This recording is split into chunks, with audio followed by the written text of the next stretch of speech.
Greetings everyone, my name is Tony Holowitz, and in this tutorial I'm going to look at two tabs in the Link2Quotes settings. I'm going to look at the General tab and the Personalization tab.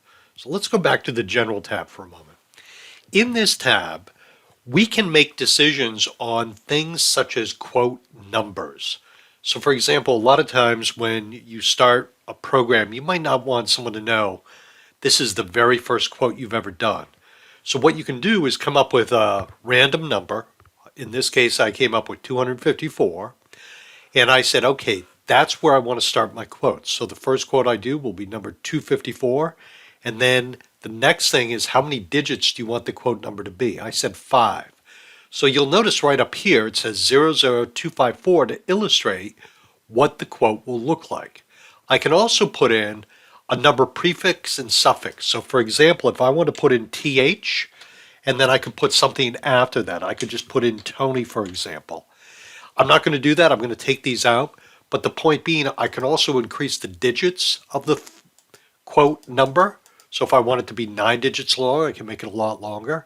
So now when this quote goes out, it's going to say TH0000254 Tony at the end.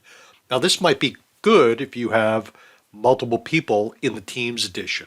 So just a couple things here. Next, the default validity. How long is your quote good for? Prices change. How long do you want to make it good for? In this case, it's set for 30 days.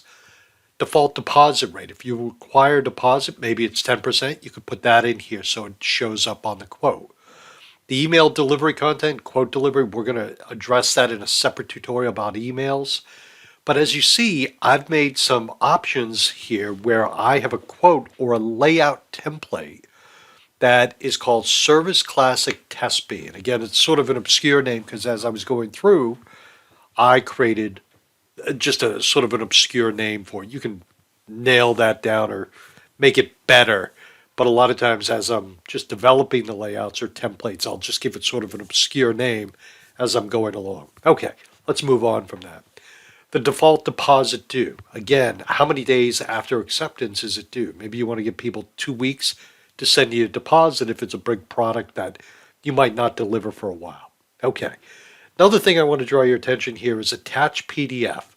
So when you send out this quote, it is viewed online.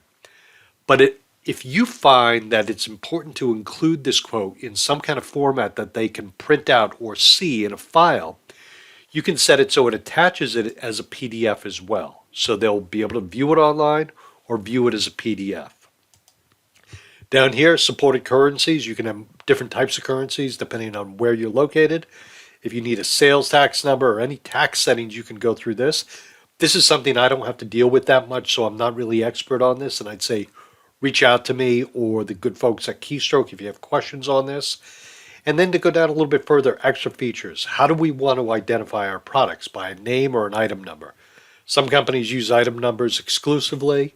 As far as security, you can ask for email verification when accepting a quote. And let's say that, for example, your accounting department needs to create the invoice once a quote is accepted. You could say that once they accept the quote, a certain department or person is notified by email once that quote is accepted. Next thing, online payment.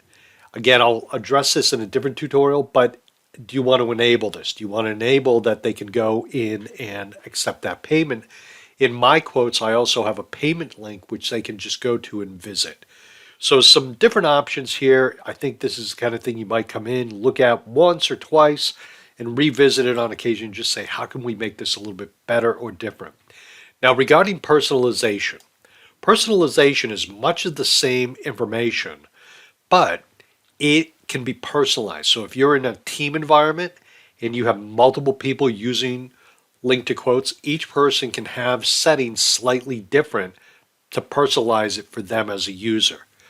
One of the things you can do in Link2Quotes is you can have quotes go into act as sales opportunities. So how do you want it to go in? What's the default stage or process?